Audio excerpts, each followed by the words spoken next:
यूहन्ना 5वां अध्याय। इन बातों के पीछे यहूदियों का एक पर्व हुआ और यीशु यरूशलेम को गए। यरूशलेम में भेड़ फाटक के पास एक कुंड है जो इब्रानी भाषा में बेतहस्दा कहलाता है और उसके 5 ओसारे हैं। इनमें बहुत से बीमार, अंधे, लंगड़े और सूखे अंग वाले पानी के हिलने की आशा में पड़े रहते थे, क्योंकि नियुक्त समय पर परमेश्वर के स्वर्गदूत कुंड में उतरकर पानी को हिलाया करते थे। पानी हिलते ही जो कोई पहले उतरता वह चंगा हो जाता था, चाहे उसकी कोई बीमारी क्यों न हो। वहाँ एक मनुष्य था जो 38 वर्ष से बीमारी में पड़ा था। यीशु ने उसे पड़ा हुआ देखकर और जानकर कि वह बहुत दिनों से इस दशा में पड़ा है, उससे पूछा, क्या तू चंगा होना चाहता है? उस बीमार ने उसको उत्तर दिया कि हे प्रभु, मेरे पास कोई मनुष्य नहीं कि जब पानी हिलाया जाए तो मुझे कुंड में उतारे, परंतु मेरे पहुँचते पहुँचते दूसरा मुझसे पहले उतर पड़ता है। यीशु ने उससे कहा, उठ, अपनी खाट उठाकर चल फिर। वह मनुष्य तुरंत चंगा हो गया और अपनी खाट उठाकर चलने फिरने लगा।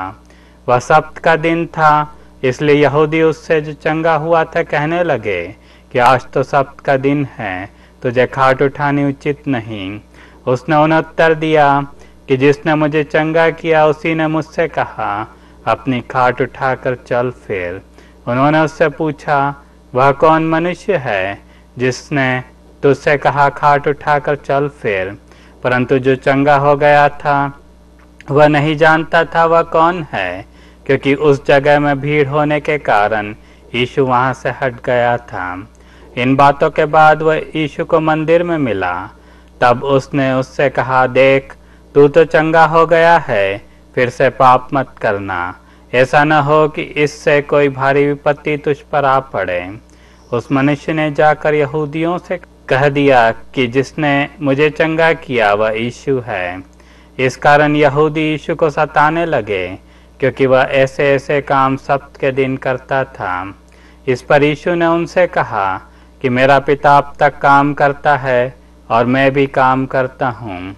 इस कारण यहूदी और भी अधिक उसको मार डालने का प्रयत्न करने लगे कि वह न केवल सब्त के दिन की विधि को तोड़ता, परंतु परमेश्वर को अपना पिता कहकर अपने आप को परमेश्वर के तुल्य ठहराता था। इस पर यीशु ने उनसे कहा, मैं तुमसे सच सच कहता हूँ, पुत्र आपसे कुछ नहीं कर सकता, केवल वह जो पिता को करते देखता है, क्योंकि जिन जिन कामों को वह करता है उन्हें पुत्र भी उसी रीति से करता है, क्योंकि पिता पुत्र से प्रीति रखता है और जो जो काम वह आप करता है वह सब उसे दिखाता है, और वह इनसे भी बड़े काम उसे दिखाएगा ताकि तुम अचंभा करो। क्योंकि जैसा पिता मरे हुओं को उठाता और जिलाता है, वैसे ही पुत्र भी जिन्हें चाहता है उन्हें जिलाता है। और पिता किसी का न्याय भी नहीं करता, परंतु न्याय करने का सब काम पुत्र को सौंप दिया है, इसलिए कि सब लोग जैसे पिता का आदर करते हैं वैसे ही पुत्र का भी आदर करें। जो पुत्र का आदर नहीं करता वह पिता का जिसने उसे भेजा है आदर नहीं करता।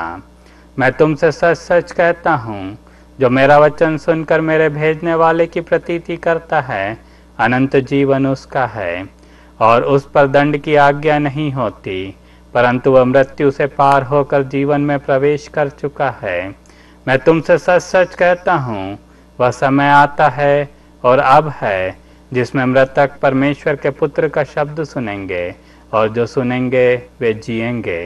क्योंकि जिस रीति से पिता अपने आप में जीवन रखता है, उसी रीति से उसने पुत्र को भी अधिकार दिया है कि अपने आप में जीवन रखे, वरन उनसे न्याय करने का भी अधिकार दिया है, इसलिए कि वह मनुष्य का पुत्र है। इससे अचंभा मत करो, क्योंकि वह समय आता है कि जितने कब्रों में हैं उसका शब्द सुनकर निकलेंगे। जिन्होंने भलाई की है वे जीवन के पुनरुत्थान के लिए जी उठेंगे, और जिन्होंने बुराई की है वे दंड के पुनरुत्थान के लिए जी उठेंगे।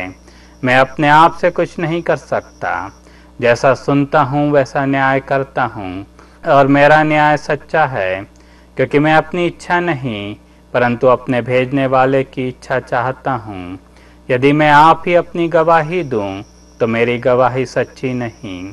एक और है जो मेरी गवाही देता है, वह सच्ची है। तुमने यूहन्ना से पूछवाया और उसने सच्चाई की गवाही दी है, परंतु मैं अपने विषय में मनुष्य की गवाही नहीं चाहता। तो भी मैं ये बातें इसलिए कहता हूँ कि तुम्हें उद्धार मिले।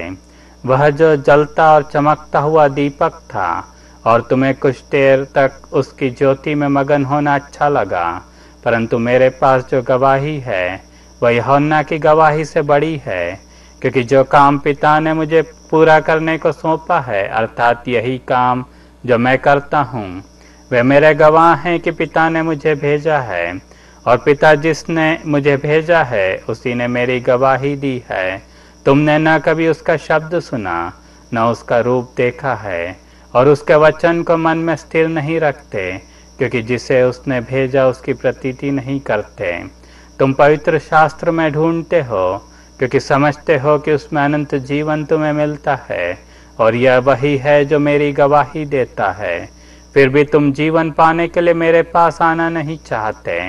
मैं मनुष्यों से आदर नहीं चाहता, परंतु मैं तुम्हें जानता हूँ कि तुम में परमेश्वर का प्रेम नहीं। मैं अपने पिता के नाम से आया हूँ और तुम मुझे ग्रहण नहीं करते। यदि कोई अपने ही नाम से आए तो उसे ग्रहण कर लोगे।